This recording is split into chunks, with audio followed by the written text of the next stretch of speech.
time to talk some Rise Against, everyone. This is Midnight Strike 3625, and I'm back again to review an album that actually came out last year.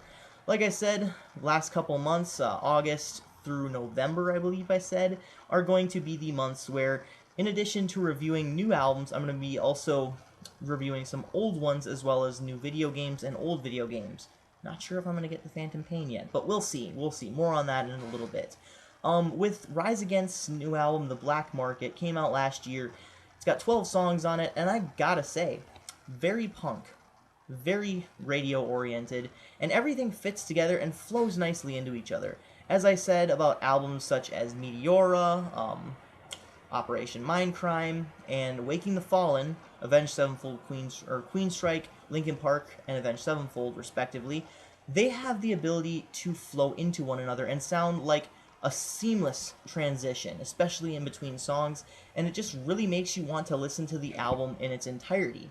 I love that about albums. I could just sit there for hours and listen to albums like this, and this album's no different. Every song has a seamless transition, especially the first 3 or 4 or so, and, like I said, The Great Die-Off through Tragedy+Time, those are my 3 favorite songs on the album, as well as Bridges and, of course, People Live Here. Those are probably my favorites on the entire album. And one of the things that Rise Against does so well is making songs that sound, just slightly tweaked and varied from their previous works. Now, with the exception of their album Appeal to Reason from 2008, which really kind of set the bar for doing something different, they've pretty much stayed in the same realm of, punk rock. They haven't really tried to go above and beyond that. They've kind of remained fairly consistent, and I really like that about other bands, like AC/DC and Shadows Fall. Did I really say AC/DC, Shadows Fall in the same sentence? I guess so. AC/DC, Shadows Fall, Aerosmith, even though Aerosmith sounds different now, but, all those bands kind of go along with each other and go in the same vein as what they've always done. They've tried to remain at least fairly consistent. Killswitch Engage is another one. Dream Theater. They don't really try and go above and beyond what they've already, accomplished. And sometimes they do add new elements and, new progressive elements, especially in Dream Theater's case. They do a few things and tweak a few different melodies, but for the most part, it's still progressive metal, it's still progressive rock, it's still punk rock, or hard rock, in the case of Rise Against, and it sounds just fucking fantastic.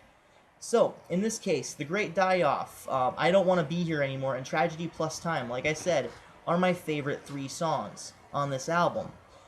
Pretty much everything from the guitars to the production to the lyricism on this, basically it's about, the government and just politics. This is a very political album. I really like it. I Don't Want to Be Here Anymore has a very nice melody.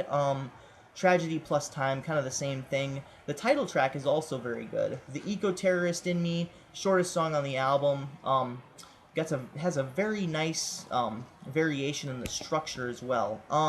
Overall, I would probably say that this is, I don't want to say it's my favorite Rise Against album, but it's definitely one of the better ones that came out in the year that it came out in, is 2014. Most of the albums actually that came out in 2014, and video games, were I don't want to really say subpar, they were just average. I mean, the 8s, the 7s, the 8.5s, the 7.5s, the 6s, it's just, I got really bored of reviewing for a while in 2014, just because every single album that was coming out that was new it wasn't either really good or really bad, it was just kind of meh, it was in the middle, and I got sick of saying the same thing over and over again.